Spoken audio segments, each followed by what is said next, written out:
And then create an audience persona. Your audience kan probably a recruiter gitu. Coba kalian bayangin a recruiter tuh mereka tuh gimana sih, kayak their personality tuh gimana dan segala macam. Nah, mungkin di sini aku contohin Mr. Leo, dia recruiter at company X. Terus this company is so huge, kalian applying to this company. Since it's such a huge company, dia palingan reviews hundreds of CV in a day. Terus instead of reading CVs, dia cuma lebih kayak nge-skim the CV in 3 seconds, terus udah ngelewatin lagi, udah next CV gitu. Terus his character mungkin lebih yang straightforward dan looking for people with grit and the drive to learn.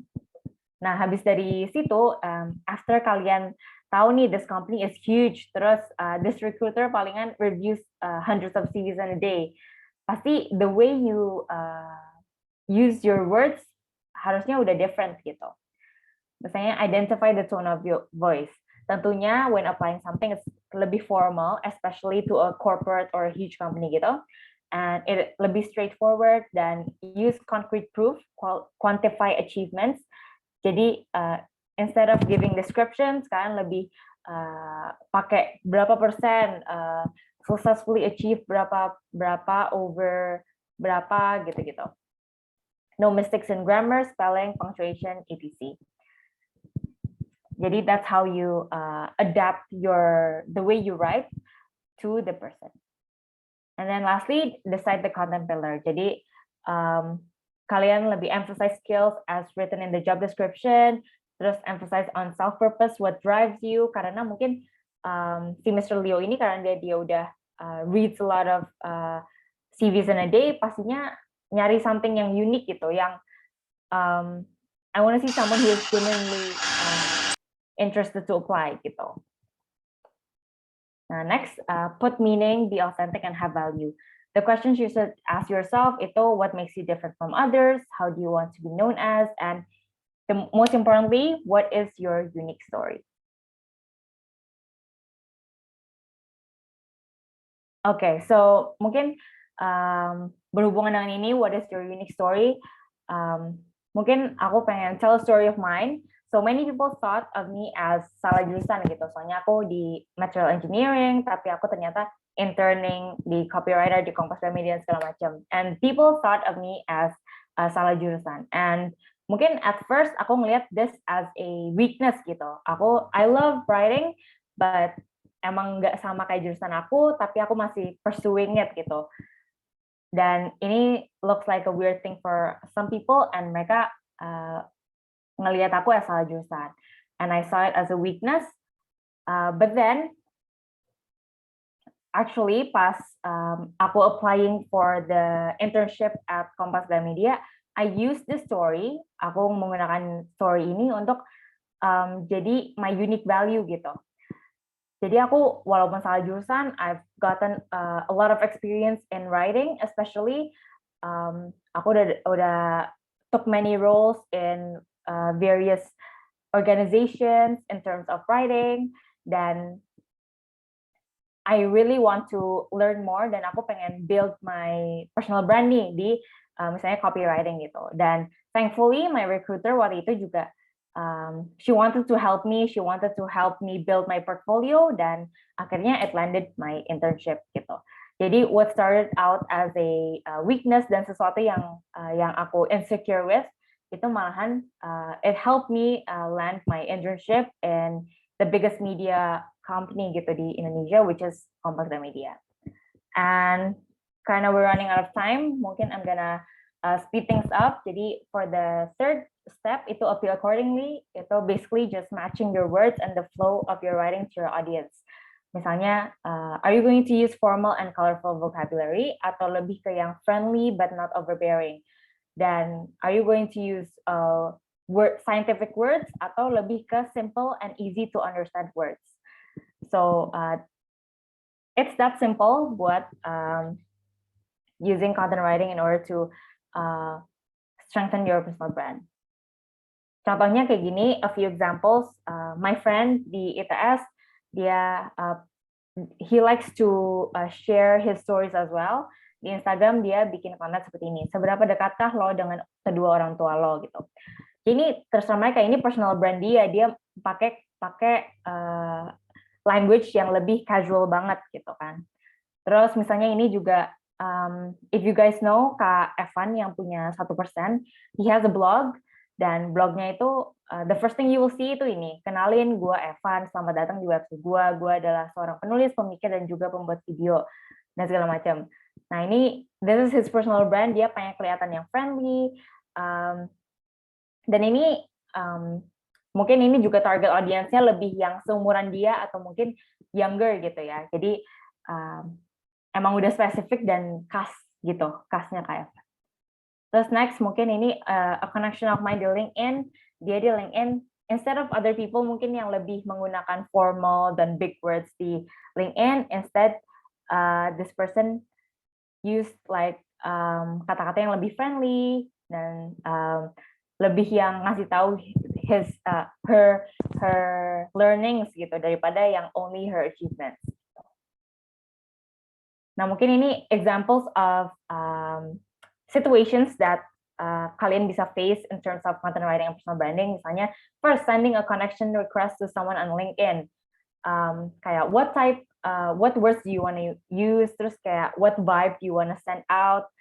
Terus second misalnya essay for scholarship application, peranku bagi Indonesia. Itu misalnya menggunakan kata-kata yang merefleksikan diri kamu gitu. Soalnya menurut aku essays for scholarship applications kayak gini itu lebih pengen tahu your genuinity gitu. Jadi benar-benar itu storytelling-nya dipakai. Terus yang ketiga, describing your achievements on CV. Nah ini mungkin an example.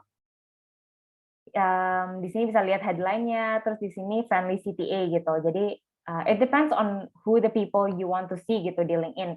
Karena kayaknya ini lebih mau cerita aja gitu ke sesama mahasiswa. Soalnya dia friendly CTA-nya tuh lebih ke kalian kalau ada questions tentang LPDP dan segala macam itu please write me a message or DM and I will gladly assist you gitu. Oke, kalau misalnya in terms of cover letter mungkin aku pengen kasih a brief explanation. Misalnya di sini the first paragraph itu lebih ke clear state why you're writing your unique story gitu. And then masuk ke the two paragraphs after that, itu lebih ke explain why you are interested in this employer gitu. Dan explain kenapa culture-nya company ini tuh speaks up to you gitu misalnya. Terus yang terakhir baru reiterate your interest in the position, thank the reader, and state that kamu looking forward to the opportunity to further discuss the position. I think that's it karena waktunya juga udah mau habis. So I wanted to re-emphasize that the two essential elements of an irresistible content are meaning and fascination. Meaning di mana kamu ngasih value gitu, value yang appeal to your audience gitu. Dan fascination itu you were able to tell your story in a flowing manner dan menggunakan a writer voice yang has a unique vibe gitu. Jadi the two essential elements are meaning and fascination. Okay, I think that's it untuk my sharing for today. Thank you so much for teman-teman yang udah answer my questions tadi di awal, dan thank you to the committee. All right, thank you very much for Ms. Oriza and your insightful presentation about how to strengthen a personal brand through content writing. We hope all of those insights will be useful for us in the future. So now we're in the interactive session. So participant, you will be given 10 minutes from now to design your personal LinkedIn bio or description using Google form that has been mentioned in the chat box below. And then Ms. Oriza will give her feedback. More than that, Ms. Oriza will also choose the best writings that will get a total prize of 100,000 rupiahs, and the winner will be published on our Instagram account at SPUSC. Yeah, while we're waiting for the 10 minutes time, we will go into the Q&A session first. And Ms. Oriza will answer the questions that have been mentioned in the Slido that been mentioned in the chat. Dari sekarang, izin menggunakan bahasa Indonesia sebelumnya.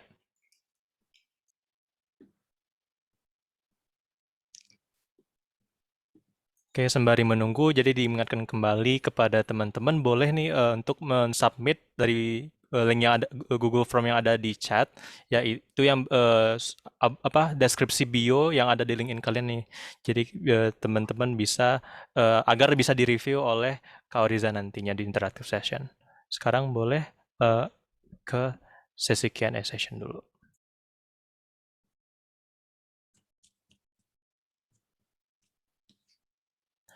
Okay, there are several questions that can be described one by one. Yang pertanyaan pertama itu adalah apakah clickbait headline itu merupakan hal yang baik atau direkomendasikan dalam melakukan proses attention di AIDA framework. Kalau menurut Kak Reza gimana tuh Kak? Boleh Kak dijawab? Oke, thank you untuk pertanyaannya. Apakah clickbait headline merupakan hal yang baik atau direkomendasikan? Menurut aku clickbait, a headline itu bisa dibilang clickbait kalau emang it gets you a lot of clicks gitu kan. Dan menurut aku it is a good thing dan emang direkomendasikan kalau emang teman-teman pengen grab the audience's attention. Nah, tapi the thing with clickbait itu mungkin teman-teman juga pernah rasain dan aku sendiri ngerasain kalau buka YouTube dan segala macam, itu kadang-kadang clickbait-nya itu doesn't make sense. Jadi emang nggak relevant gitu with the article. Nah, mungkin dari aku sarannya adalah nggak apa-apa use clickbaits, tapi at least it has a connection gitu with the article you wrote atau enggak with the content that you are giving gitu. Jadi clickbait is recommended to grab the attention, tapi make sure that there is a connection between the clickbait and the content. Mungkin gitu sih simpelnya. Thank you. Okay, thank you Kak for the answers. Maybe we can go to the next question. Pertanyaan adalah gimana kita menemukan our own personal branding. Mungkin kalau dari Kak Oriza ada tips kah Kak? Seperti itu. Terima kasih Kak. Boleh Kak. Alright, terima kasih untuk pertanyaannya. Gimana caranya kita menemukan our own personal branding?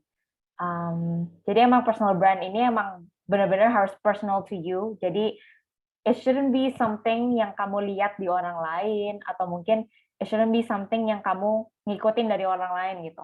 Dan sebenarnya dari aku sendiri, it took quite a long time for me to know personal branding aku tuh apa sih, what is unique to me gitu kan. Dan kalau teman-teman semua ada yang ngerasa kayak gitu, what to do is just, menurut aku just experience and explore a lot. It's okay kalau misalnya sekarang masih personal brandingnya lebih ke masih ngikutin orang lain dan segala macam, tapi throughout nanti at some point in your journey pasti kamu ketemu nih kayak a moment where you stop comparing yourself with others, atau mungkin ngelihat others success, tapi lebih you focus on yourself gitu. Jadi mungkin how to find your own personal branding itu pertama of course just explore and experience a lot of things, dan tapi don't forget to always reflect on yourself dan temuin unique story kamu gitu. Kayak misalnya contohnya aku tadi yang salah jurusan tadi, tapi aku but I overcame it, dan I'm just doing what I love writing, dan itu copywriting itu jadi my own personal branding gitu, something unique to me gitu, especially di lingkungan ITS. Gitu sih, jadi the key is find what you love gitu sih, what you love doing, dan keep on excelling in it gitu. Okay, thank you again Kak for the answers, and then we go into the next question. Pertanyaan dari Ana, Kak, bagaimana caranya kita make sure kalau CV, essay, or email yang kita tulis itu udah sesuai dan bagus? Boleh Kak, silahkan dijawab. Alright, thank you Ana for the question. Gimana kita make sure kalau CV, essay, or email yang kita tulis sudah sesuai dan bagus? Mungkin pertama, Of course, do your own rechecking. Caranya dengan pakai Grammarly, terus cari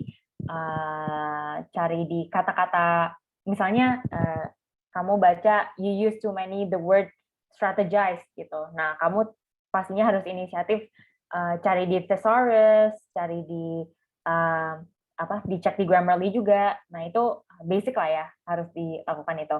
Nah, tapi other than that, yang bisa kamu lakukan tuh juga ask someone to proofread it for you.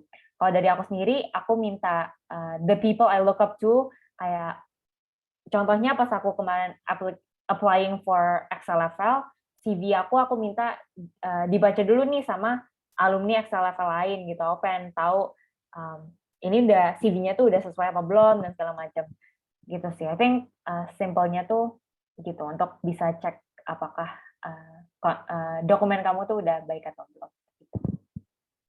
Okay, again, thank you Kak Riza for the answers. Kita lanjut nih ke pertanyaan selanjutnya, yaitu, do you have any tips for getting internship? Because I have enough achievement and organizational experience, also good GPA, but I haven't got accepted as an intern now. Mungkin Kak Riza bisa tuh Kak di-share. Alright, thank you. Thank you for the question. And mungkin nanti yang nanya ini kalau kamu mau, kamu bisa contact me personally juga ya. Soalnya ini pasti konteksnya beda-beda for everyone gitu. Tapi mungkin generally dari aku sendiri, okay, enough achievements, organizational experience, and also good GPA. But seperti yang tadi aku tekanin juga di PPT, di presentation aku, do you have like a unique story gitu? Do you have a unique value to you gitu, yang quote unquote bisa nge-move the recruiters gitu. Jadi mungkin have you found that unique story that is unique to you, itu a huge factor gitu sih. Dan mungkin other than that, have you kayak menjabarkan your achievement and organizational experience tuh dengan bagus di CV, itu juga mungkin bisa jadi masalahnya juga ada di situ gitu. Apakah content writing kamu udah bagus gitu? Apakah storytelling kamu udah mengemas your many achievements and organizational experience ini dengan baik gitu? Mungkin itu juga pertanyaannya di situ. Mungkin buat yang nanya ini, I encourage you to personally like approach other people yang udah sering internships gitu, other than me, dan pasti ada banyak yang keren-keren banget dan internshipnya udah banyak banget. The closest person to you, itu juga nggak apa-apa, just ask dan consult gitu sih. Oke, thank you Kak Riza for the answers. Unfortunately, teman-teman, ini bakal jadi pertanyaan terakhir karena terga time constraints yang ada. Jadi untuk pertanyaan terakhir adalah, apakah ada tips untuk esai yang dibatasi jumlah kata yang telah ditentukan? Berarti kayak mungkin ada esai yang dibatasi mungkin sekian ratus kata gitu ya. Boleh silakan Kak Riza dijawab. Oke. Mungkin untuk essay yang dibatasi jumlah kata yang telah ditentukan. Mungkin untuk tipsnya itu, kalau dari aku ngelihatnya, companies atau mungkin program yang asli requirement-nya itu essays yang dibatasi jumlah kata, itu sebenarnya pengen lihat kamu tuh bisa mengemas a lot of information itu dengan ringkas dan dengan padat, itu bisa nggak sih gitu. Soalnya itu juga menunjukkan communication skills kamu gitu, kayak your writing skills, communication skills, kayak gimana kamu sum up a lot of information gitu, straightforward gitu. Jadi mungkin untuk tips untuk essay yang dibatasi jumlah kata itu, tentunya jangan terlalu banyak sentences isian, dan make sure that every word, every sentence yang kamu taruh itu has a meaning gitu, atau has a direction gitu. Jadi jangan sampai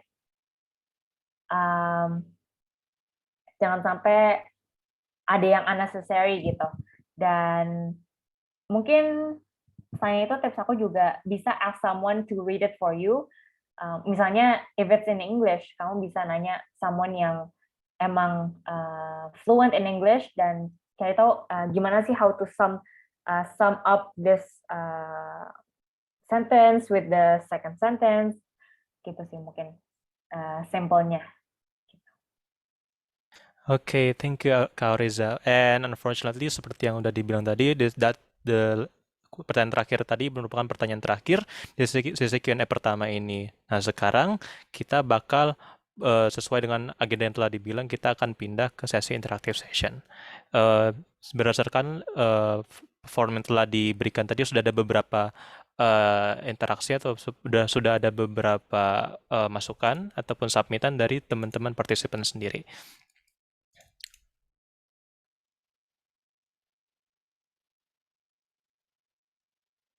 Oke, this is the first one. Untuk Kak Oriza, pengirim pertama yaitu dari Anissa Ayu Bulandari dengan sedikit resume tentang tentang dirinya sendiri. Boleh Kak Oriza untuk ditanggapi.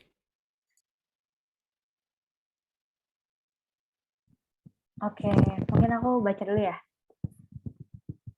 Ya Kak, sure.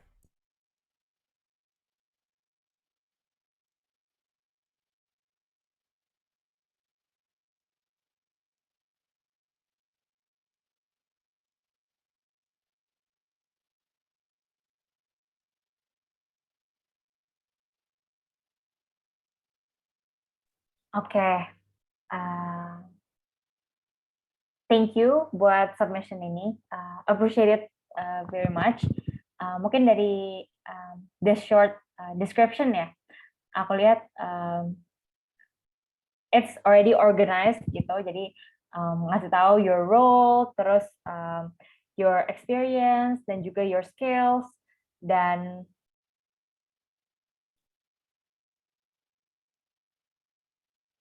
your skills dan juga mungkin your background gitu. It's already organized. Mungkin dari aku yang bisa di improve lagi itu lebih menurut aku this writing itu mungkin kind of cold ya. Tapi balik lagi ke target audience kamu siapa gitu. Kalau di sini mungkin dari awal ngelihatnya the writing is kind of cold. Itu nggak ada personal touch-nya si Anissa ini menurut aku. Jadi kurang giving me a personal touch dari Anissa, padahal aku pengen tahu si Anissa ini gitu, nggak cuman skills dia dan experience-nya. Kalau dari aku itu sih, sama mungkin yang lebih technical-nya itu misalnya skilled in heavy lifting, critical lifting, construction engineering, terus written and speaking Korean and English, mungkin itu bisa diperbaiki dikit.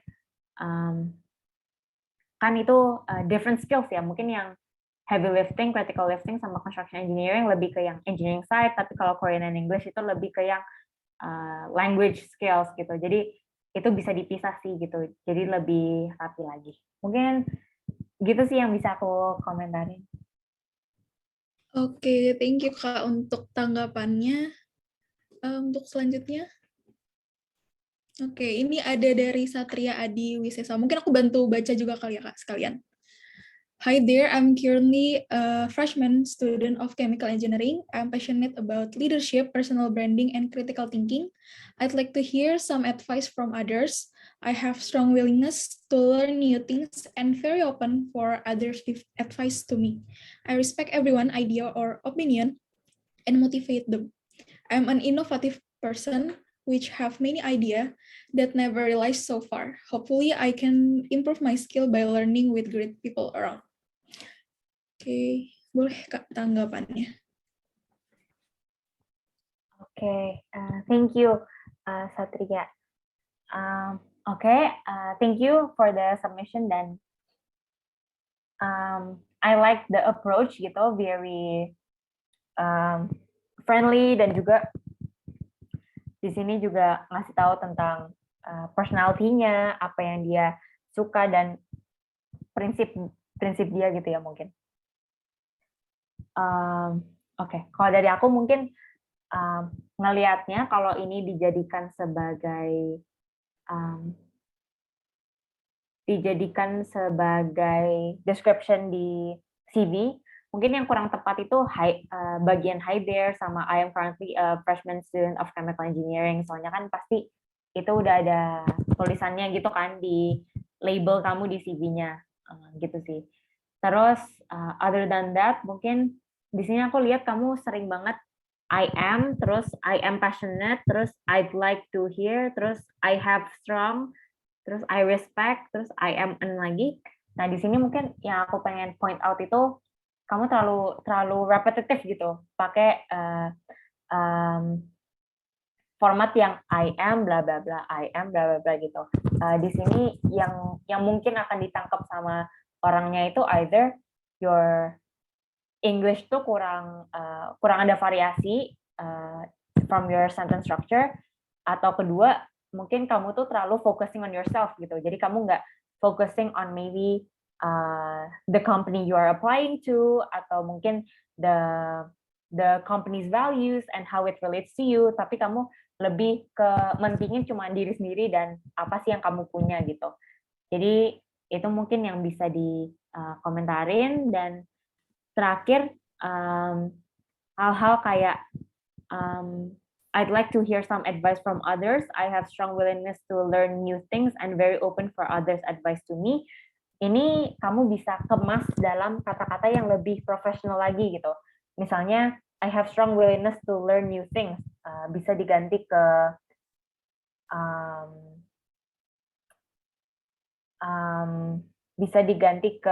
misalnya punya inisiatif gitu. Terus yang very open for others' advice to me itu bisa di summarize jadi you are a very reflective person. Terus you evaluate yourself constantly. Mungkin bisa diganti ke kata-kata yang lebih higher level gitu. I think that is it buat komentar aku. Thank you, Satria. Oke, thank you Kak Riza, dan thank you juga Satria untuk bio LinkedIn-nya. Oke, selanjutnya ini bakal jadi ini terakhir yang di-review sama Kak Riza dari Muhammad Arif. Currently, I have a straight goals for graduate in the next 4 years and getting a great accumulated scores. I also have a passion in calculating and do analyze. Having a good spirit and always being motivated for doing something that I like. I'm getting excited in order to develop my skill and knowledge for creating an interesting idea. Oke, Kak Riza silakan. Oke, thank you. By the way, to correct myself, jadi yang tadi itu juga buat bio LinkedIn ya. Jadi dan yang ini juga. So di sini mungkin I think this udah sesuai ya, udah ngasih tahu tentang your educational background, terus your passion, dan spirit, your life principle, dan udah more personal gitu. Jadi I appreciate it, Muhammad Arif, dan it's already good. Mungkin yang bisa di-improve itu lebih ke mungkin bisa lebih ke yang the first sentence. The first sentence ini, currently I have a straight goals for graduate in the next 4 years and getting a great accumulative scores. Mungkin di sini kalau ditaruh di bio LinkedIn itu kurang attention grabbing gitu ya. Soalnya kan kalau kita lihat lagi ke framework yang AIDA, the first one itu attention. Menurut aku the first sentence here itu kurang attention grabbing. Jadi I think you can start with lebih ke langsung aja your unique story atau your life purpose gitu. Jadi instead of saying I have straight goals for graduate bla bla bla, lebih langsung aja ke what's unique to you gitu, your unique story, your life purpose. Jadi bisa lebih attention grabbing. And then other than that, mungkin yang bagian I also have a passion in calculating and do analyst. Kalau di bio LinkedIn, I recommend you to use professional words, dan kata-kata scientific pun juga nggak apa-apa gitu. Soalnya kalau di bio LinkedIn itu emang lebih formal dan emang itu a professional platform gitu kan. Jadi I think buat bagian I also have a passion in calculating and do analysis, kamu lebih bisa more specific and use more professional words gitu yang emang defining the work that you do. I think that's what I can comment on buat yang ini. Thank you. Oke, thank you Kak.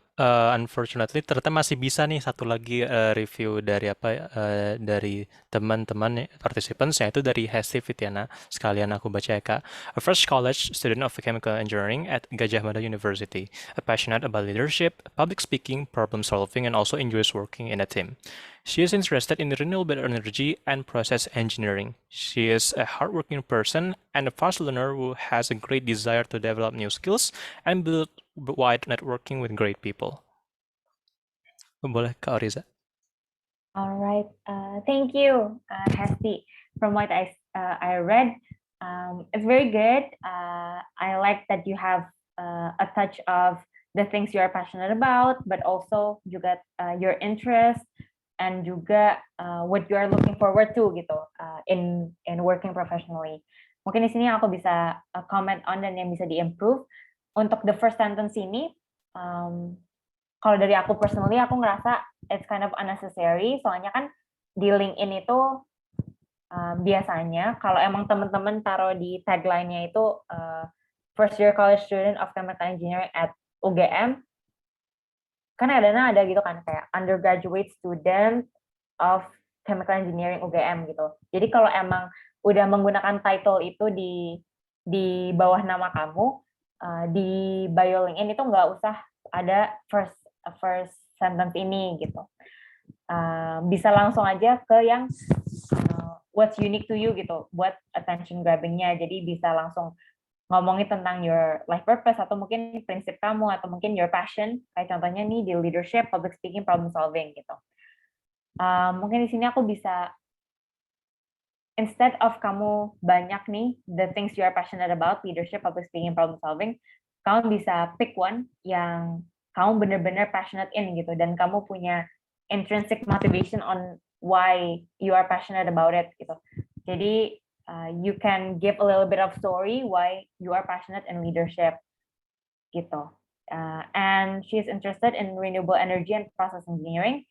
I think di sini you can be more specific lagi tentang the roles that you want to take, dan lebih spesifik lagi untuk bagian interest ini. Soalnya mungkin ini terlalu general gitu ya. Kalau kamu bisa lebih spesifik lagi tentang kayak kamu pengennya tuh kayak role-nya tuh apa specifically gitu. Kalau nggak salah kan misalnya di renewable energy itu kan role-nya kan banyak kan that yang ada gitu. Jadi bisa lebih spesifik lagi.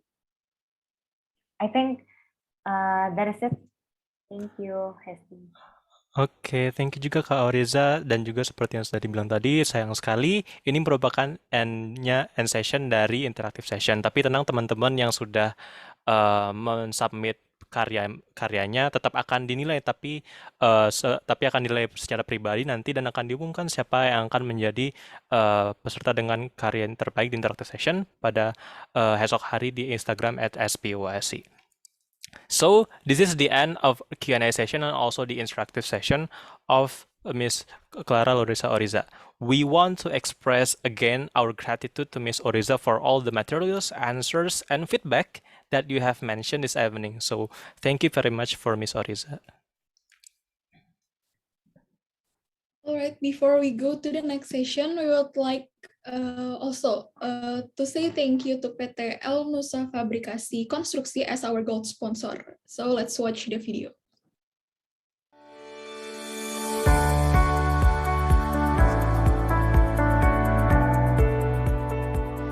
PT Elnusa Fabrikasi Konstruksi yang sebelumnya bernama PT Purnabina Nusa telah bertumbuh pesat sejak 1982 dalam memberikan kontribusi untuk Indonesia di sektor industri minyak dan gas.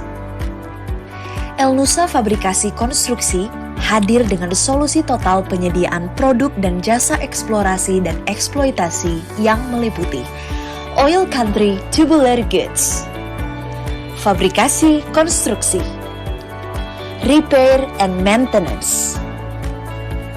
Semua jasa pelayanan Elnusa Fabrikasi Konstruksi memenuhi kompetensi teruji dengan deretan sertifikasi yang telah diraih. Memiliki visi untuk menjadi perusahaan manufaktur peralatan minyak terkemuka dengan menyediakan produk dan layanan terbaik untuk industri minyak dan gas, baik domestik maupun internasional. Dengan pengalaman selama lebih dari 35 tahun, Elnusa Fabrikasi Konstruksi memiliki kompetensi unggul, keahlian, dan pengalaman yang luas untuk merancang, membuat, dan memodifikasi peralatan yang sesuai dengan kebutuhan industri migas hasil karya anak bangsa.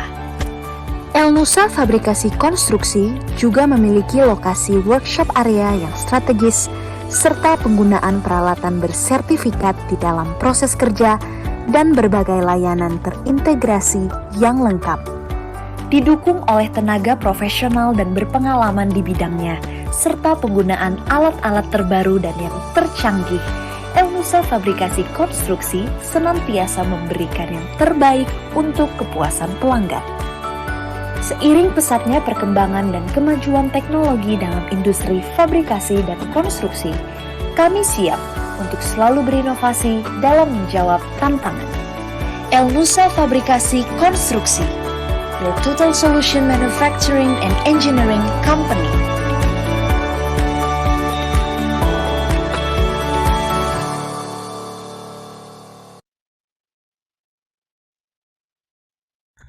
So, a refreshing time and also a friendly reminder to all of the participants to not forget to fill out the attendance link that has shown in the slide and also the Zoom chat. So, after you filling the attendance link, now let's move into the next session. We have a presentation by Mr. Himawan Pradipta, currently a UX writer at one of the Indonesian tech company. To Mr. Himawan, we want to say good evening and thank you so much for joining us because it's truly an honor for us to have you in this event. But before, to all participants, you can fill out your question in the chat Zoom during the presentation. So Mr. Himawan will answer it later on the Q&A session. And without any further ado, to Mr. Himawan, the time is yours.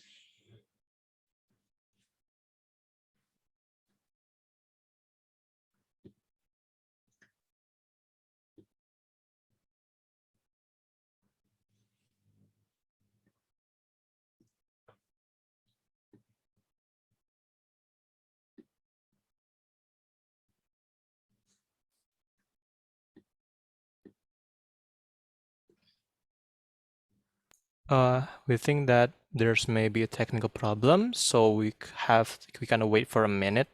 And again, if Mr. Himawan Pradipta, if you are ready, you can just start the presentation.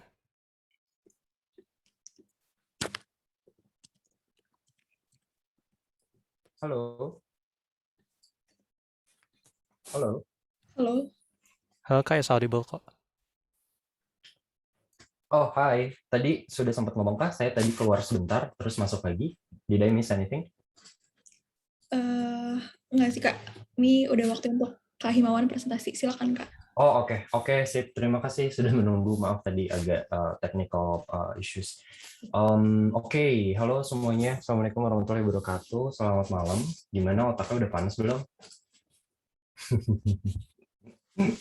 Hopefully belum ya, karena yang akan saya sharing ini akan lebih technical. But mungkin kalau tadi Oriza sempat introduce herself, jadi kayaknya would be wise kalau saya do the same thing. Jadi in case saya Himawan, biasa dipanggil Him. Sekarang saya UX writer and content strategist di Traveloka. Sebelumnya saya pindah-pindah sih kantornya, tapi mostly di bidang writing, jadi content writing, copywriting, terus juga content strategy, sempat juga kerja setahun di Singapura, sempat juga 2 tahun di mostly Jakarta, tapi pindah-pindah, but mostly still in writing field. Gitu. Jadi let me share my screen. Oke, sebentar ya. Anyway, kalau misalnya kalian kepingin tahu lebih lanjut kira-kira my working experience atau misalnya sebelumnya saya ada di mana, itu bisa di LinkedIn aja ya. Itu semuanya ada di situ. Oke, wait.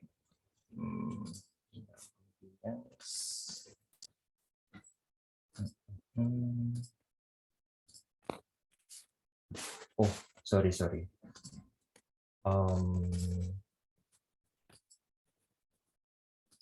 Bisa sudah kelihatan belum ya?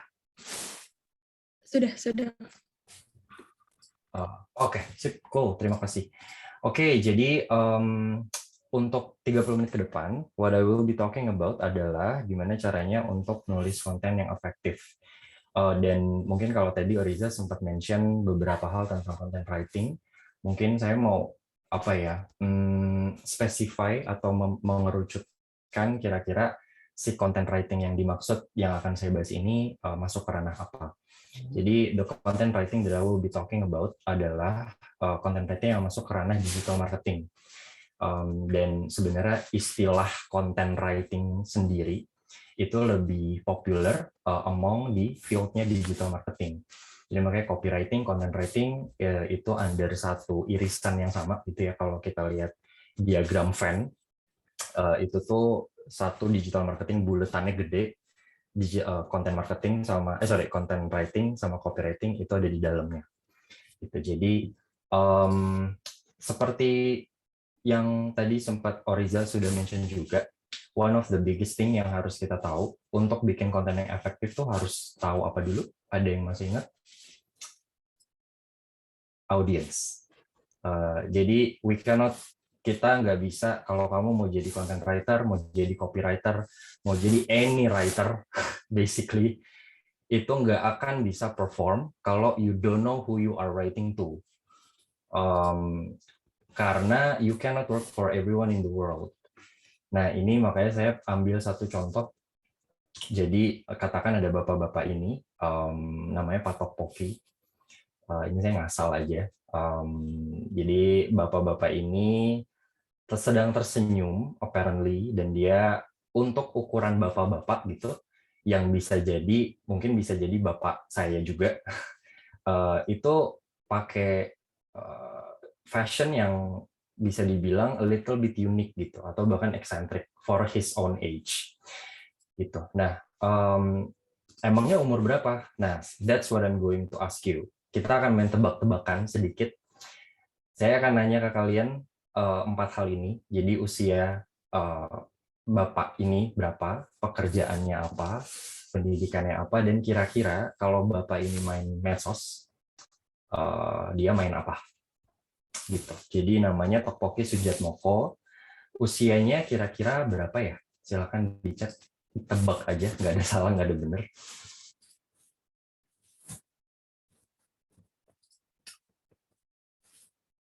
Ada yang tahu?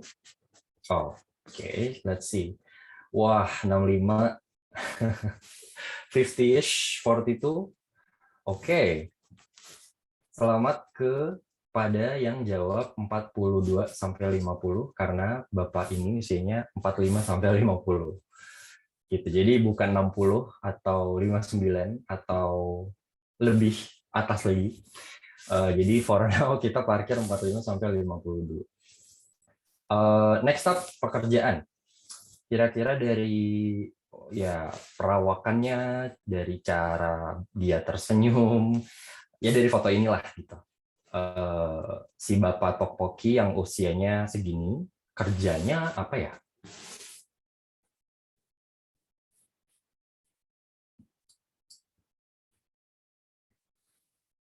Oke, Raihan entrepreneur, CEO, influencer, engineer, fashion design. Oh, oke. Ini pretty varying nih jawabannya.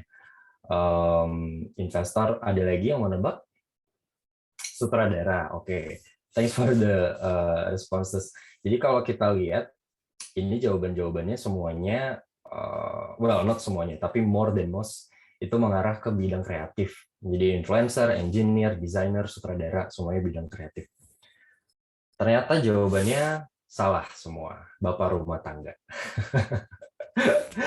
Jadi Pak Tokpoki ini bapak rumah tangga, formernya kita nggak perlu tahu.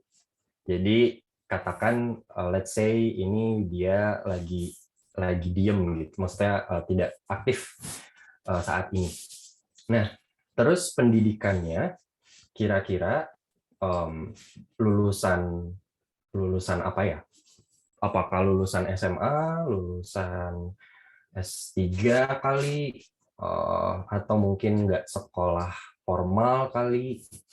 Any thoughts?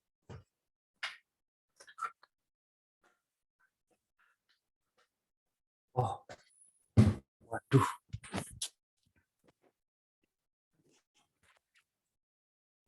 Halo.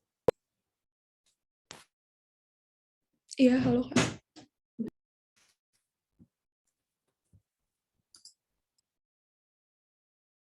Halo, tes kedengaran nggak ya?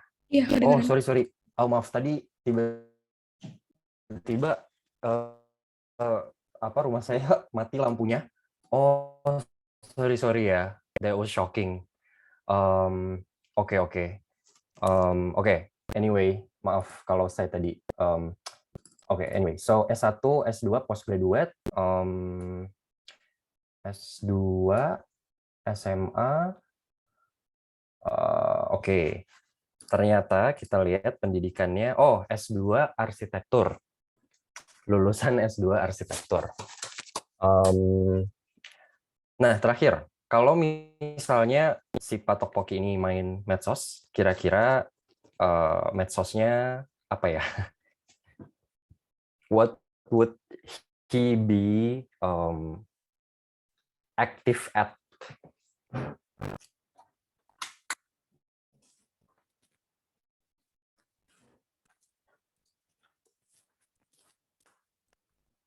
Pinterest. Waduh.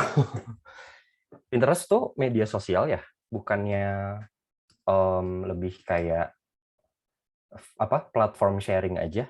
Bukan sih? Iya nggak sih? Nggak tahu nih, saya I don't play Pinterest anymore. Behance. Oh, Zepeto. Zepeto itu yang avatar itu ya? Yang bisa bikin avatar gitu ya? Oke. Sip, ternyata Facebook. Maaf, semuanya salah. Oh, kecuali Putu benar. Facebook atau IG atau LinkedIn. Oke, nah sekarang kita udah tahu the some of few details dari kehidupannya Pak Tokpoki. Nah, sekarang ternyata kalau misalnya kita lanjut, sebagaimana manusia pada umumnya, Pak Tokpoki juga punya frustasi dan motivasi. Ini kurang frustrasi harusnya. Jadi frustration-nya Pak Tokpoki itu dia sekarang tuh kepingin beli kacamata yang bermerek dengan desain yang cantik, tapi belum nemuin brand yang jual kacamata tersebut. Dan tadi saya juga lupa mention, dari foto ini aja, ini kan bisa kita lihat one of the few fashion statement yang dia pasang itu kan kacamata gitu ya. Karena ini menonjol gitu, ini biru gitu kan.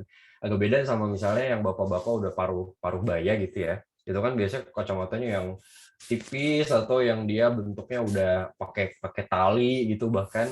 Sementara Pak Tokpoki ini agak unik gitu. Jadi dia fokus, dia concern dengan fashionnya. Nah, makanya dia punya frustrasi ini. Nah, dan lawannya dia punya motivasi, dia punya goal. Goalnya dia adalah dia pengen tampil bergaya, ya fashionable, dengan kacamata dan bisa terlihat percaya diri saat mengenakannya di publik, terlepas dari berapa umurnya.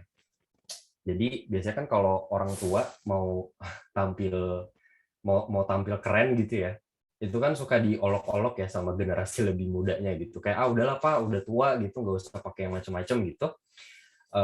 Ini Pak Tokpoki justru nggak mau dibilang gitu. Justru kepinginnya dia tampil oke dan confident. Nah, terus katakan kalian udah tahu nih, frustasinya apa, motivasinya apa. Nah, terus kamu tahu nih, ini audiensnya sedang punya masalah ini, dan dia sedang bertujuan untuk melakukan ini. Terus kamu sebagai content creator atau brand atau perusahaan apapun itu ya bikin konten. Biar apa? Biar frustrasinya Pak Tokpoki terjawab dan motivasinya terpenuhi. Betul nggak? Therefore, kamu bikin 2 draft konten. Jadi ceritanya, kan tadi kita udah tahu, oh Pak Tokpoki main Facebook. Berarti kita lihat nih, ya udah kita bikin konten aja yuk di Facebook yang memang menjawab si frustration-nya dia. Nah, terus dia bikin 2 draft konten. Kamu bikin 2 draft konten. Kira-kira dari 2 ini, mana yang akan dibeli sama Pak Tokpoki? Ini kalau nggak kelihatan, saya bantu baca ya, pelan-pelan. Jadi draft pertama, ini yang kiri ada gambar kacamatanya aja, biru, objeknya doang. Terus kopinya, ada yang mau beli kacamataku, mereknya Redlook, engsel masih kenceng, warna biru terang, cocok untuk bergaya di outdoor. Tertarik, hubungi WA aku ya di bla bla bla. Itu draft pertama. Draft kedua, nah ini secara dari jauh aja udah agak panjang ya. Jadi gambarnya dan ini kelihatan ada orangnya gitu, lagi pakai kacamata. Ini kita baca pelan-pelan. Saat itu saya sedang liburan kuliah master dan memutuskan melihat-lihat ke Pasar Loak yang lokasinya tidak jauh dari kampus. Saya sebenarnya bukan tipe orang yang membeli di Pasar Loak, tapi satu barang ini menarik mataku. Bentuknya berbeda dari kacamata biasanya, belum lagi warnanya yang agak mencolok, pas untukku yang suka bergaya. 10 tahun kemudian, kacamata ini masih menjadi teman bacaku atau saat nongkrong bersama teman-teman master. Tapi sepertinya aku harus ucapkan selamat tinggal karena aku memutuskan untuk menjualnya. Barang antik ini akhirnya tidak lagi bertengger di mataku. Jadi agak berbunga-bunga gitu. Perasaan seperti James Dean atau Icon Fashion tahun 80-an saat menggunakannya ingin kubagikan kepada kalian. Engselnya yang kokoh, warnanya yang cukup cerah, dan bentuknya yang mungil, bla bla bla. Kelebihan utamanya terletak di perasaan yang timbul saat menggunakannya. Nah ini kalau kita lihat approach writing-nya, ini kan completely different. Yang ini kayak, woi beli sekarang gitu. Beli nggak lu gitu kan. Yang pertama yang kiri. Kalau yang kanan ini kayak dimina boboin dulu. Kayak kacamata jendela dunia, bunga bermekaran gitu. Jadi kayak kemana-mana dulu, baru ujung-ujungnya ayo beli kacamata gitu. Nah kira-kira dari 2 approach content writing ini, Pak Tokpoki akan beli yang mana? Terhasut dengan content writing yang mana? Yang kiri, yang kacamata doang, atau yang kanan, yang ada gambarnya? Satria kiri karena audiens bapak-bapak tua malas kebanyakan Fafif. Oke. Iya ya. Apakah Satria bapak-bapak tua? Tahu banget. Canda. Oke. Ternyata banyak yang bilang kiri. Belum ada yang komen kanan ya. Kanan tuh udah kayak last resort atau gimana. Oke, let's see. Jawabannya dua-duanya bisa.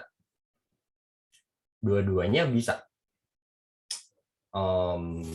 Nah, terus sekarang gimana nih cara nentuin kamu mau pakai approach yang mana? Apakah mau yang langsung gini, istilahnya kalau dalam copywriting itu ada namanya tekniknya hard selling copywriting, sama yang sebelah kanan ini soft selling atau emotional marketing copywriting gitu. Nah, mungkin mau balik lagi echoing apa yang tadi Oriza mention. Kalau tadi kan Oriza mention salah satu yang pertama itu audience. Nah ini saya ambil dari bukunya Seth Godin. Kalau kalian pernah dengar, Seth Godin itu dia bikin buku on marketing. Sama kalau kalian tertarik dengan copywriting dan content writing, itu kayak Al-Qur'annya tuh itu gitu. Jadi bukunya David Ogilvy on copywriting itu semua kalau di kantor saya ya, at least semua copywriter itu wajib jadi onboarding baca buku itu dulu baru bisa lulus probation. Kalau belum selesai dan belum presentasi itu belum bisa lulus probation. Jadi yaitu kalau mau baca silakan. Jadi dari buku itu komponen penting konten itu ada 3, biasanya saya sebutnya AIM, audience, intention, message. Audience, intention, message. Jadi 3 ini itu kayak apa ya? Kalau tadi Oriza AIDA ya, kalau saya AIM. Ini nih kayak formula semua writing yang buat content marketing. Nah, sekarang kalau misalnya kita lihat audience, intention, sama message, kalau kita breakdown satu-satu, tadi yang jenis konten yang ada 2 tadi, kita lihat kan yang pertama ini nih, very cutty ya, kayak pendek gitu, dan langsung straightforward. Audience-nya patok kopi, jelas. Intention-nya mau jualan kacamata secepat mungkin. Message-nya, oh kacamatanya sebenarnya masih bagus, dan kalau ada yang mau beli, langsung kontak WhatsApp. Dari 3 ini, jadilah kontennya begini. Bayang nggak? Jadi sebelum nulis any post atau any caption, any about page, any LinkedIn about page, itu tentuin dulu who are you writing to. Kalau mau nulis buat HR, oh berarti kasih buat spesifik. Kamu spesialisasinya apa? Oh tadi kan ada yang sempat mention heavy lifting engineering ya. Nah itu berarti audience kamu adalah HR yang lagi nyari heavy lifting engineering, bukan HR yang nyari creative writing atau anything outside that gitu. Intentionnya apa? Intention ini kayak istilahnya your deepest apa ya, niatnya tuh mau ngapain sih dengan bikin postingan ini, niat kamu mau ngapain? Oh mau jualan, atau misalnya mau elaborasi skill, atau mau misalnya membanding-bandingkan. Nah, kalau intentionnya udah beda, nanti kontennya semuanya beda tuh approach-nya. Terakhir message-nya. Dari intention yang kamu bikin ini, pesan yang mau dititipin apa? Kebayang nggak? Jadi yang dititipin, oh kacamatanya masih bagus, dan kalau misalnya ada yang mau beli langsung kontak WhatsApp. Dan kemungkinan besar message-nya itu masuk ke dalam final copy-nya. Gitu. Itu yang konten yang kiri. Nah, sekarang kalau kita lihat konten yang kanan tadi, yang agak panjang. Audiensnya sama, masih patok poki. Intentionnya menjual kacamata dengan mengajak pembaca lihat-lihat dulu. Nah, jadi bukan langsung jual kacamata kan tadi secepat mungkin kan. Kalau yang ini biar si patok pokinya lihat-lihat dulu. Jadi bukan langsung beli. Nah, of course nanti final output-nya juga beda tuh. Message-nya kacamata ini punya sentimental value dan punya unique value di kehidupan pemiliknya, sehingga siapapun yang akan membelinya bisa merasa seperti the only one yang punya kacamata ini. Therefore, ketika AIM-nya udah ketahuan, kontennya mau wording-nya gimana, diksinya mau seelaboratif apa, itu kamu nggak apa bahasanya? What is the term ya? Digress itu apa bahasa Indonesianya? Melenceng. Gitu. Jadi AIM-nya ditentuin dulu, baru mulai nulis konten. Nah, sekarang apa yang terjadi kalau misalnya AIM-nya nggak ada? Kita lihat contohnya. Pertama, A-nya nggak ada, atau A-nya tidak jelas. Contoh, kacamata biru ini lain daripada yang lain. Angle-nya yang kuat dan bentuknya yang cantik membuatnya lebih mencuat dari produk-produk yang sudah ada. Harganya juga kompetitif dengan bahan impor dari Australia, kayunya membuat fitur bla bla bla. Jika kamu merasa ini adalah produk yang tepat, kami punya banyak varian di akun Instagram kami @kacamata. Jadi tunggu apa lagi? Yuk cus beli. Nah, ini kalau misalnya kita lihat paragraf pertama, ini kan ngomongin USP-nya kalau bahasa marketingnya, unique selling point. Kacamata ini tuh apa sih bagusnya? Oh, engselnya kokoh, 1, warnanya cerah, 3, desainnya bagus gitu, diimpor dari Australia.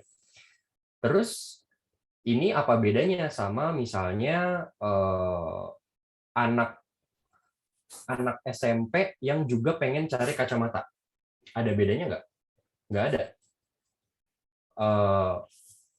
Apa bedanya sama ibu-ibu yang dia lagi cari kacamata juga, terus tiba-tiba ketemu nih content writing ini? What is the difference? Nggak ada. Gitu. Jadi audiensnya agak blur. Nah, sekarang kalau kita lihat intentionnya nggak jelas. Kita lihat, kata siapa di usia paruh baya tidak bisa berdaya. Oh, dari kalimat pertama aja kita bisa tahu audiensnya jelas kan. Dia ngomong buat patok poki. Tapi kalau kita lihat makin ke bawah, itu jadi nggak jelas nih. Ini mau ngomong apa nih? Mau jualan, mau banding-bandingin, atau mau gimana? Fashion masih menjadi sesuatu yang tidak lekang waktu. Oh, jadi ceramah nih. Ini saya sering nemu nih content writing yang dia ceramah gitu. Nanti ada lagi yang lebih ceramah lagi, itu ketika message-nya nggak jelas. Tapi ini apa namanya, saya kasih visual aja. Dari atasan, bawahan, luaran, sampai kacamata, semua ada pilihan untuk paruh baya. Oh, balik lagi. Ini relevan lagi sama patok poki. Di usia 50-an seperti ini, bla bla bla, dia ngejelasin terus itulah mengapa memilih fashion yang sesuai dengan selera tentu akan membuat Anda menjadi fashion icon dengan cepat. Jadi tunggu apa lagi? Yuk cek Instagram kami. Nah, ini juga kan agak lompat nih. Dari itulah sampai yang jadi tunggu apa lagi, kayak tiba-tiba gitu. Pesannya terlalu cepat. Harusnya ada mungkin 1 paragraf lagi, tapi ini dia dipotong gitu. Kelihatan kasar potongannya. Jadi intentionnya nggak jelas nih. Pas baca ini, jadi saya harus beli, saya harus ngeceknya dibanding-bandingin dulu atau gimana? Itu nggak tahu. Nah, ini kalau terakhir message-nya nggak jelas. Kata para pujangga, mata adalah jendela dunia dan kaca adalah kusennya. Untuk melihat dengan jelas, baik jendela dan kusennya harus punya kualitas yang baik. Tanpa kusen yang bersih, pandangan jadi kabur. Tanpa mata yang bersih, objek jadi berbayang. Sekarang apa yang terjadi jika kusennya saja tidak ada? Yuk cari kusen alias kacamata pilihanmu di Instagram kamu. Jadi kayak this whole thing, this whole paragraph, cut. Ini udah bisa revise total. Ini kalau masuk ke editor nih, waduh, ini udah merah semua. Nggak straightforward soalnya. Mau ngomong apa sih gitu. Jadi another thing adalah itu jadi aim, AIM. Once kamu udah punya 3 itu, kamu aman. Nah, sekarang tinggal cara pengemasannya aja. Kalau misalkan kamu pernah nulis blog gitu ya, nulis artikel, itu kan biasanya disarankan untuk pakai gambar ya. Jadi di dalam blog kamu, di dalam artikel kan harus ada gambar, jadi paragraf gambar, paragraf gambar. Nah, ini another, mungkin saya kasih tips best practice sedikit. Kalau misalkan kamu jadi misalkan nulis buat majalah atau nulis buat blog, itu cari gambar yang mewakili teks yang paling dekat sama mata pembaca. Nah, jadi maksudnya gini, misalkan kamu mau nulis blog, terus ada gambar, di bawahnya ada gambar lagi. Cara nentuin gambarnya gimana? Itu cari teks yang paling dekat sama gambarnya. Jadi, nah, nih, either yang paling atas, biasanya sih best practice yang paling atas. Jadi misalnya sebelum paragrafnya berakhir nih, gambar kan. Nah, kalimat terakhirnya ngomong apa, gambarnya itulah tentang itu. Gitu. That's one. Terus another best practice juga, itu biasanya kalau gambar untuk kamu mau present your content, pakai gambar, itu pakai facial expression, performance-nya terbukti lebih tinggi. Gitu, karena ini nimbulin intimacy. Kayak dibandingkan kamu pakai misalkan gambar objek atau gambar sesuatu yang sifatnya lebih abstrak, itu untuk content writing lebih bagus pakai gambar wajah. Oke. Oh no, waktu saya udah habis. Tapi sebenarnya saya masih ada sedikit mau ngomongin tentang performa SEO sedikit. But kalau misalnya waktunya belum ada, nanti kan apa namanya, kita bisa mungkin share outside this event gitu. Tapi pretty much about content writing itself, hopefully bisa kebayang ya kira-kira how to write your content despite the platform. Itu AIM ini yang harus di keep in mind dulu. Oke, gitu aja. Silakan kalau misalnya mau lanjut Q&A, dan we can further with the next activity. Monggo, silakan. Okay, thank you very much for Mr. Himawan and his amazing presentation about content writing and generic articles, microcopy, and also SEO. We hope that all of these insights that he gave to us will be useful for us later in the future. Now, again, same like the previous session, we are in the interactive session, but the theme is different. Participants still will be given 10 minutes from now to write a short paragraph about energy transition, basically the topic of all 2021, with a powerful attention grabber through Google Form that has been mentioned in the slide or in the chat box.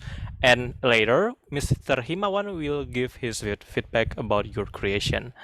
And also Mr. Himawan, same like Miss Oriza before, will also choose the best writings that will get a price of total price of 100,000 rupiah, and the winner will be published later on the next day. It means tomorrow on Instagram at SPUSC.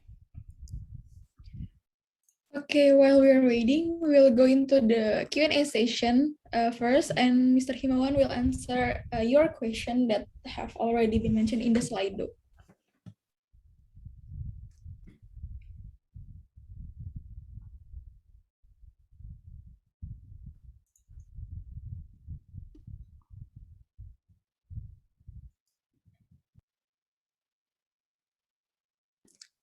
Oke, mungkin ini kita langsung ke pertanyaan pertama aja. Some people like to do keyword stuffing to optimize SEO, but this can lower the user experience. How can we avoid unnecessary keyword repetition in SEO writing? Kak Himawan, dipersilakan. Sure. Nah, ini pas nih. Ini yang akan mau saya bahas selanjutnya actually. Oke, jadi how to avoid stuffing. Sebar kata kuncinya di 100 kata pertama dan 100 kata terakhir. Jadi around, misalkan dalam content writing, misalkan kamu bikin blog gitu. Of course you need SEO, focus keyword, and everything.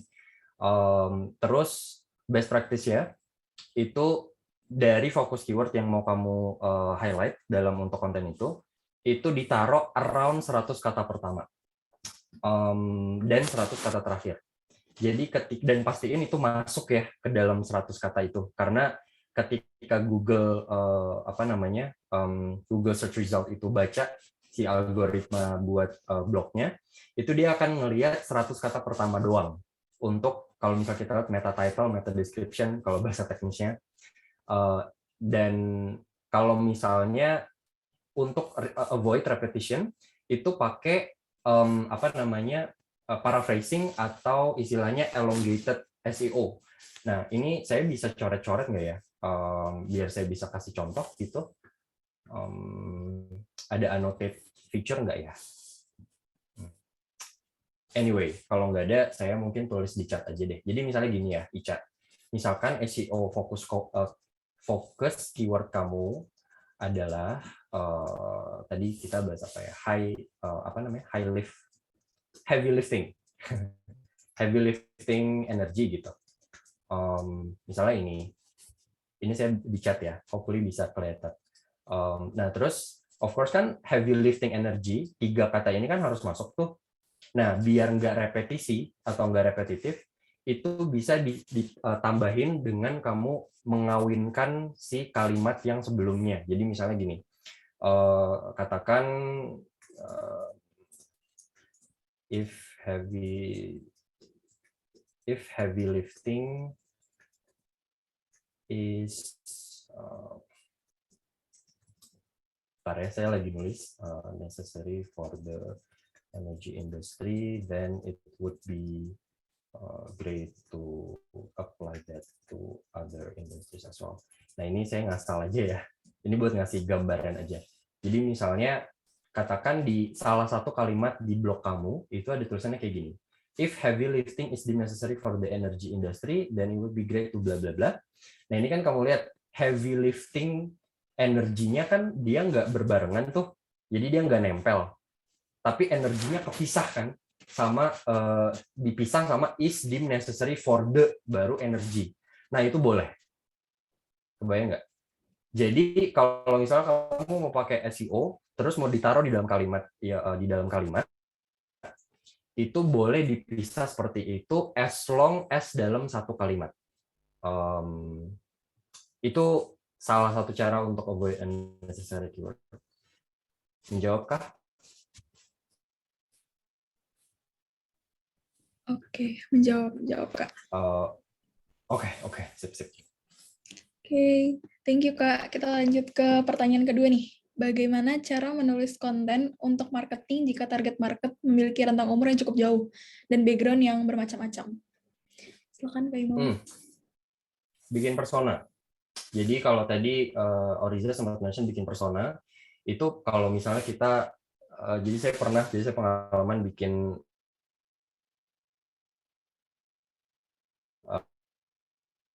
campaign marketing di mana di situ ada kita ngebahas demografi, psikografi. Itu yang demografi itu kayak tadi nama, umur, pendidikan, agama, pekerjaan, income, psikografi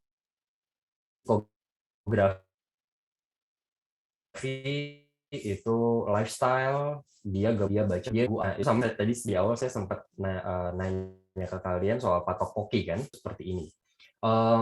Jadi kalau misalnya ada rentang umur yang cukup jauh, itu bisa bikin different types of persona. Jadi misalnya tadi kalau kita ambil contohnya Oriza, ada yang Aurel ya, kalau nggak salah, Aurel the Curious Wanderer gitu. Nah itu satu, itu buat audiens yang memang dia anak muda gitu. Terus persona 2, katakan rentangnya jauh 33 gitu kayak patok poki, berarti kita bisa bikin another persona.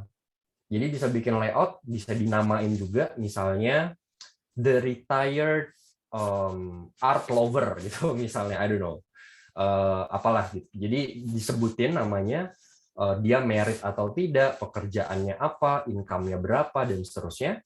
Terus kalau ternyata dari dua itu, berarti kan sekarang udah punya dua persona nih, Curious Wanderer sama the retired art lover.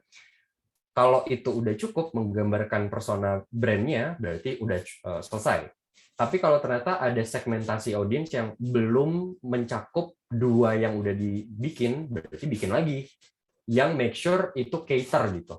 Oh, ternyata kita punya audiens yang umurnya 50 ke atas, berarti bisa bilang the eccentric elderly, misalnya, I don't know. Kebayang nggak? Jadi ketika kamu punya 3 persona itu ketika bikin kontennya, strateginya, kamu udah bisa langsung kayak dicabangin gitu. Konten ini buat Aurel, konten ini buat Tokpoki, konten ini buat si eccentric elderly. Gitu. Jadi ketika target marketnya jauh banget, you all have that already prepared gitu. Oke, makasih Kak atas jawabannya. Mungkin satu lagi kali ya Kak.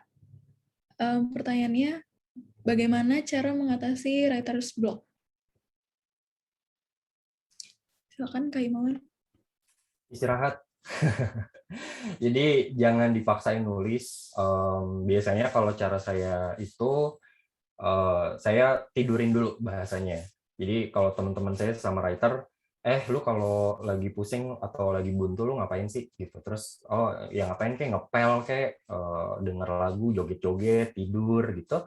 Terus ternyata pas mereka balik lagi ke depan laptop itu ngalir lagi, and itu magically happens, mereka nggak tahu kenapa juga. Mereka nggak tahu, tiba-tiba lah kok jadi lancar lagi ya, padahal tadi kayak aduh ini habis kata ini nulis apa, don't know gitu, nggak ngerti juga. Jadi I think taking a break is important. Dan kalau misalnya you are not sure about your own writing, itu jangan dihapus lagi. Jadi another big factor ketika kamu writer's block adalah misalkan nih kamu nulis di Google Doc gitu, terus nulis kalimat pertama dihapus, nulis kalimat pertama dihapus, nulis kalimat pertama dihapus. Jadi kayak udah jalan nih tangannya, tapi dihilangin lagi. Nah itu jadi lebih parah lagi writer's block-nya. Jadi mendingan tulis aja dulu, baru kalau misalnya ngerasa, aduh ini doesn't make sense, biarin aja. Lakukan hal lain, buka YouTube dulu, ngapain kayak gitu, terus balik lagi, kerjain lagi. Oke, makasih banget Kak jawabannya. Mungkin pertanyaan terakhir kali ya Kak, yang agak sedikit lebih personal nih dari Anonymous. Izin bertanya Kak, kalau dari Kakak sendiri, kenapa memilih content writing industry sebagai current karir Kakak? Terima kasih. Karena saya suka nulis. Karena dari kecil saya suka baca, ya sama kayak Oriza. I think saya bersyukur banget. Saya suka nulis dan kerjaannya nulis, ngelakuin hobi, ya hobinya itulah pekerjaannya gitu. I think I am one of them, dan saya sangat bersyukur gitu. Kenapa milih content writing industry? Karena I believe writing itu, dan ini saya sempat mention beberapa kali juga sebelumnya, writing itu salah satu pekerjaan yang nggak pernah akan bisa digantiin sama robot. Jadi beda sama yang komputasi gitu ya, yang bisa hitung-hitungan. Writing itu, I have never found a robot yang bisa bikin iklan atau bikin puisi gitu. I have never found sampai sekarang. Gitu. Jadi dan dengan kata-kata yang powerful itu bisa ya bikin orang bikin orang take action. Dengan yang kita tulis tuh makanya kalau misal kita lihat iklan gitu atau dengar iklan itu kan kita suka ngermitin dahi atau suka cringe gitu, ini iklan apa sih, atau kita bisa juga jadi senyum-senyum sendiri, tiba-tiba nangis gitu. Itu kan se-powerful itu gitu, the power of words gitu. Jadi makanya saya memilih industri ini. Oke, makasih banyak Kak Himawan atas jawaban-jawabannya. Mungkin bisa kita lanjut ke sesi berikutnya nih, Han. Ya, bener banget. Sekali lagi, karena time constraints tadi, kita juga terkait dengan 10 menit yang udah diberikan sebelumnya, kita moving out again into the interactive session.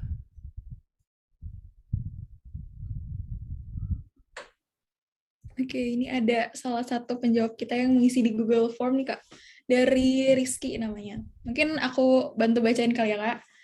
Indonesia Ministry of Energy and Mineral Resources has set national primary energy mix of renewable energy to 23% in 2025, or Directorate General of New and Renewable Energy and Energy Conservation 2020.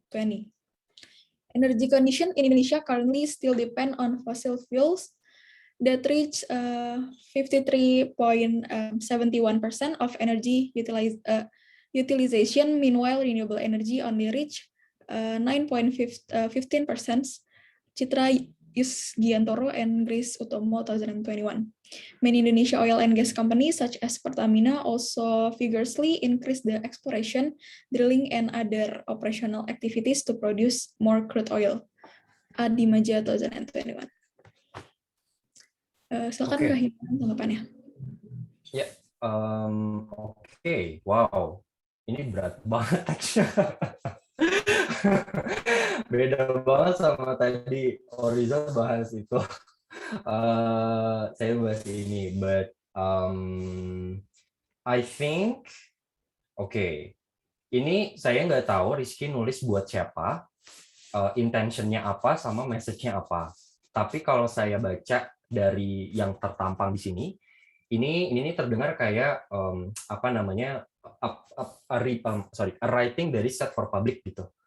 Jadi siapa aja yang pengen tahu tentang Ministry of Energy and Mineral Resources, dan tadi topiknya itu tuh ya hopefully bisa baca ini dengan paham gitu.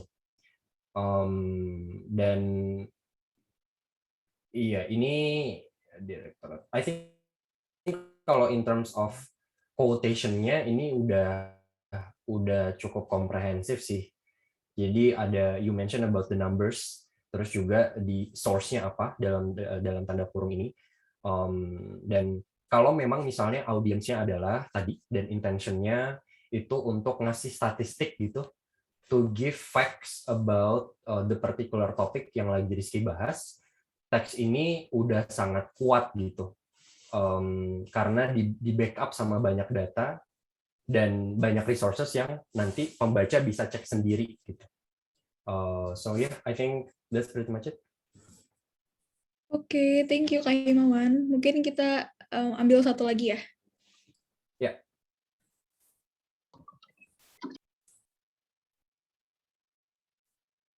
Mungkin operator bisa di next ke slide selanjutnya.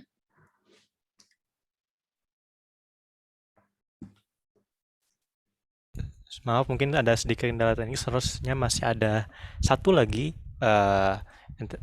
tulisan dari teman-teman audiens yang bakal dipresentasikan sebentar lagi.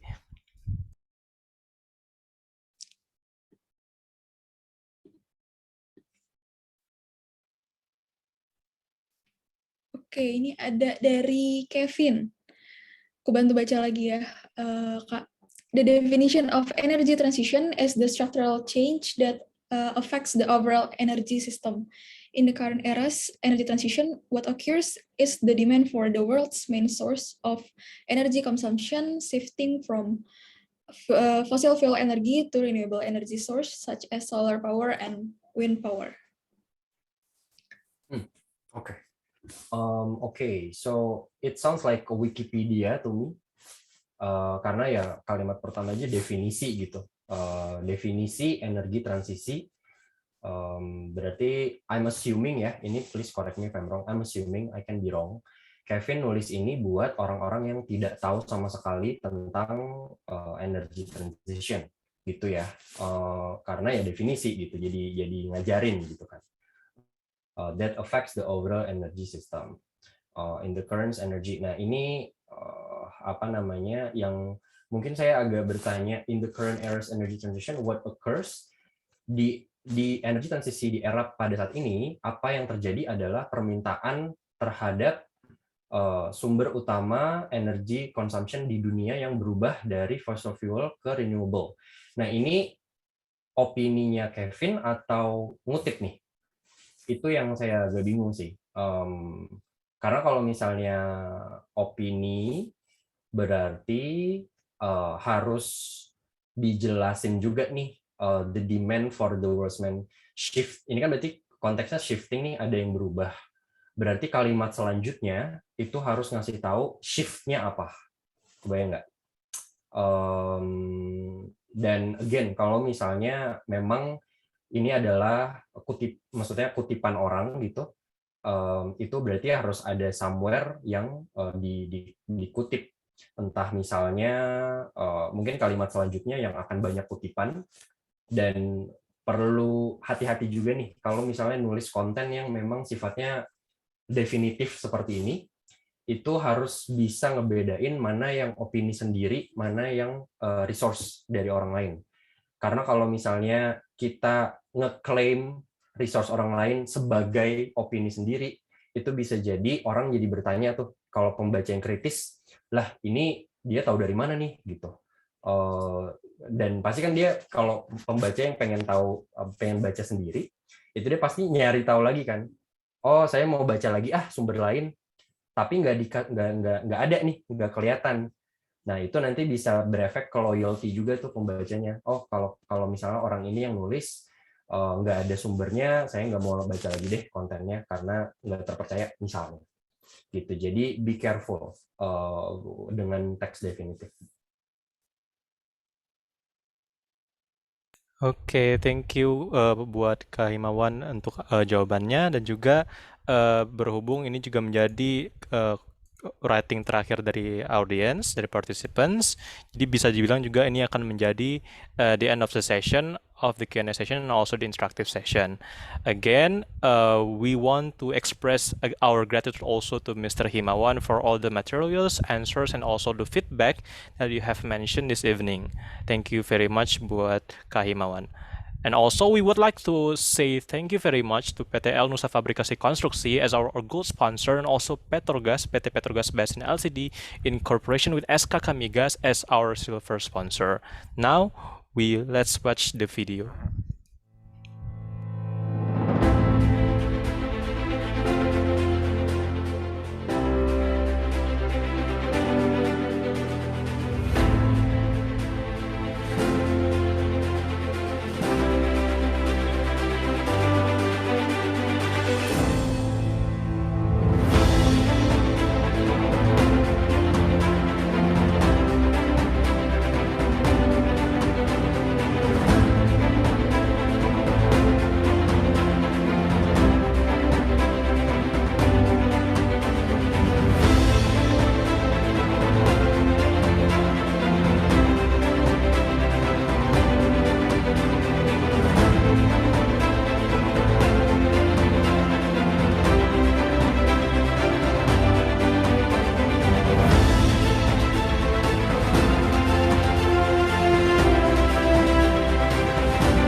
PT El Nusa Fabrikasi Konstruksi yang sebelumnya bernama PT Purnabina Nusa telah bertumbuh pesat sejak 1982 dalam memberikan kontribusi untuk Indonesia di sektor industri minyak dan gas. El Nusa Fabrikasi Konstruksi hadir dengan solusi total penyediaan produk dan jasa eksplorasi dan eksploitasi yang meliputi oil country tubular goods, fabrikasi konstruksi, repair and maintenance. Semua jasa pelayanan El Nusa Fabrikasi Konstruksi memenuhi kompetensi teruji dengan deretan sertifikasi yang telah diraih. Memiliki visi untuk menjadi perusahaan manufaktur peralatan minyak terkemuka dengan menyediakan produk dan layanan terbaik untuk industri minyak dan gas, baik domestik maupun internasional. Dengan pengalaman selama lebih dari 35 tahun, El Nusa Fabrikasi Konstruksi memiliki kompetensi unggul, keahlian, dan pengalaman yang luas untuk merancang, membuat, dan memodifikasi peralatan yang sesuai dengan kebutuhan industri migas hasil karya anak bangsa. El Nusa Fabrikasi Konstruksi juga memiliki lokasi workshop area yang strategis serta penggunaan peralatan bersertifikat di dalam proses kerja dan berbagai layanan terintegrasi yang lengkap. Didukung oleh tenaga profesional dan berpengalaman di bidangnya, serta penggunaan alat-alat terbaru dan yang tercanggih, El Nusa Fabrikasi Konstruksi senantiasa memberikan yang terbaik untuk kepuasan pelanggan. Seiring pesatnya perkembangan dan kemajuan teknologi dalam industri fabrikasi dan konstruksi, kami siap untuk selalu berinovasi dalam menjawab tantangan. El Nusa Fabrikasi Konstruksi, your total solution manufacturing and engineering company.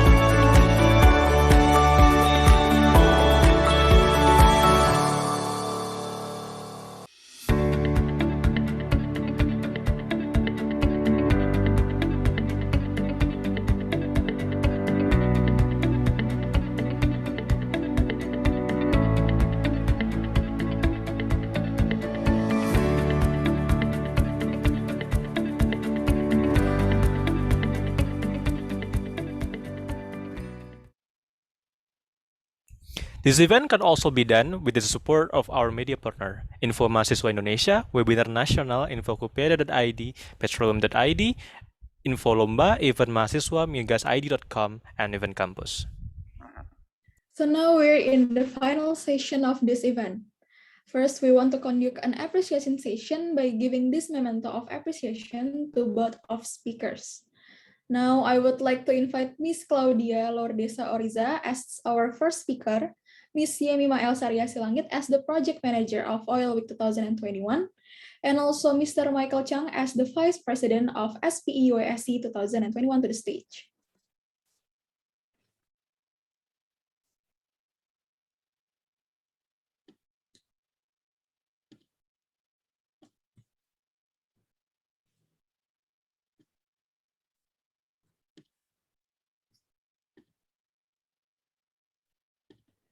Okay, thank you very much, Miss Oriza, for the interesting session about how to use content writing as our personal branding, and also the material is very good and also very relatable to me. So I hope today's session will also be useful for all participants here, whether in writing their CV or essay or motivation letter for job and else. On behalf of Oil Week 2021's committee, I would like to give this memento of appreciation. Once again, thank you very much, Miss Oriza. For the operator, you may document the session, please. We'll count in 1, 2, 1, 2, 3.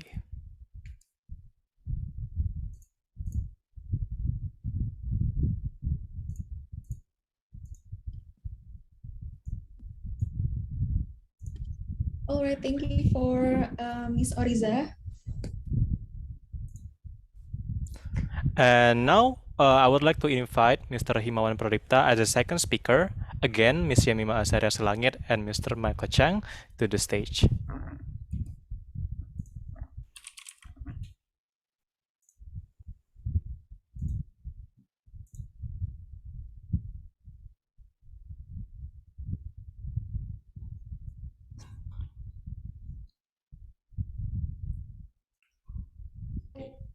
Terima kasih Kak Himawan. Thank you for your time today to share with us. It seems that everyone enjoyed it and everyone actively participated. Thank you very much for your time.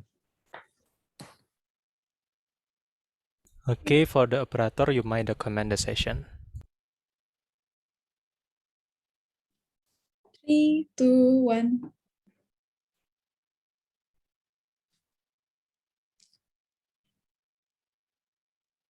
All right, thank you for Mr. Himawan.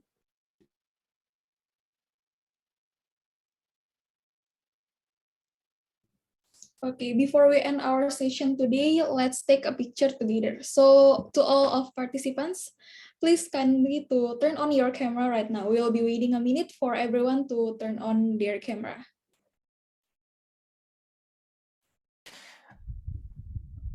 Now, before everyone, maybe we can wait until a minute for everyone to turn on your camera.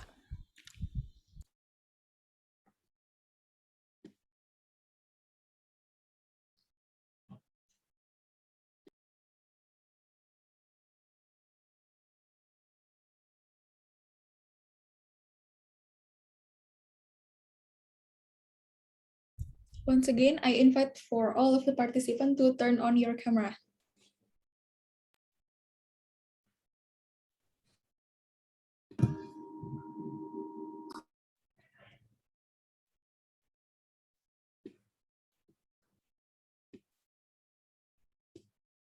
Okay, since it probably costs 1 minute right now, so maybe for the operator, you may document the session. For the first slide, 3, 2, 1, say SPE.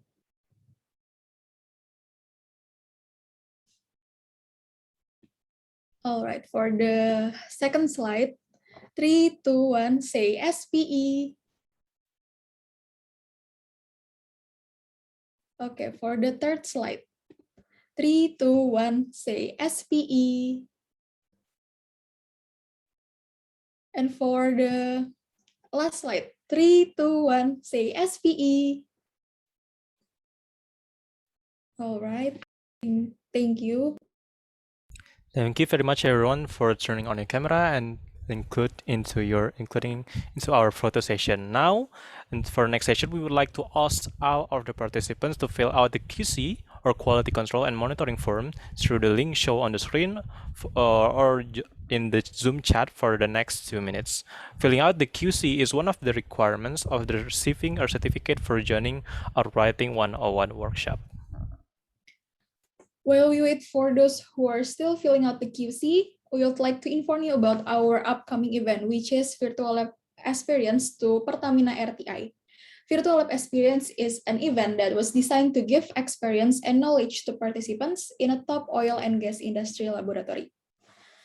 Also, reminder to all of the participants, please do not forget to fill in and upload the key takeaways of Writing 101 utilizing word for content writing and personal branding in your Instagram story. And don't forget to tag our account at SPEYSE.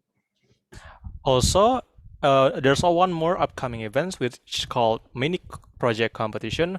It's a writing competition to all of the undergraduate students to raise an awareness about the evolving role of oil and gas and the greener future, with price that up to 4.5 million rupiah, currently being extended. So let's just everyone that has an interest to this competition, just join into the bit.ly/submit mini project 2021. Also, we like to watch the video together.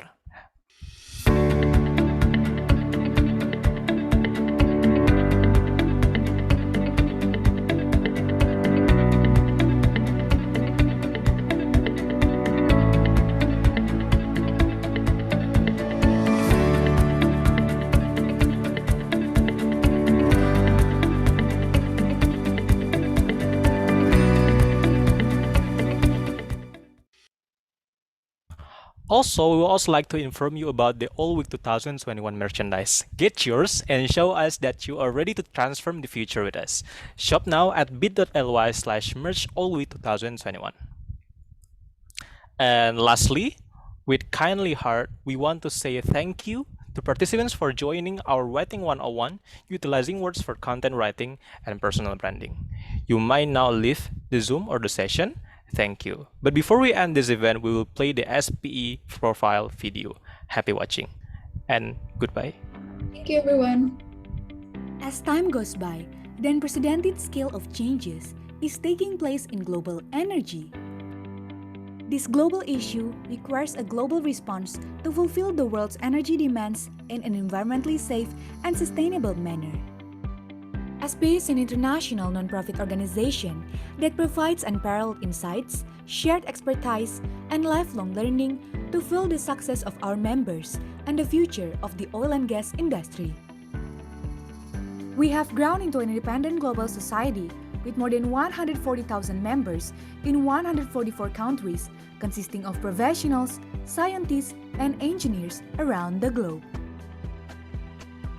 With over 400 chapters around the world, SPE University of Indonesia (SI) has been recognized as an excellent student chapter. For over 17 years, SPEYSE has committed to push boundaries, driving us to strive for continuous improvement and always deliver excellence.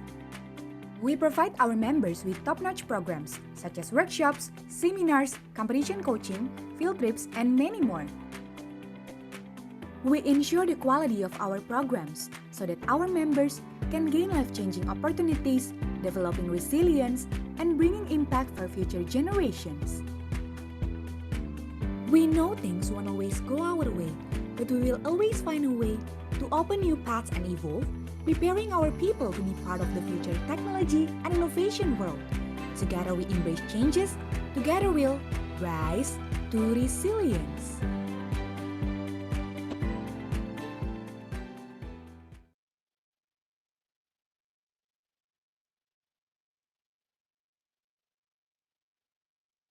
Thank you, everyone. This session of Writing 101, utilizing words for content writing and personal branding, is technically and officially over. You may now leave the Zoom.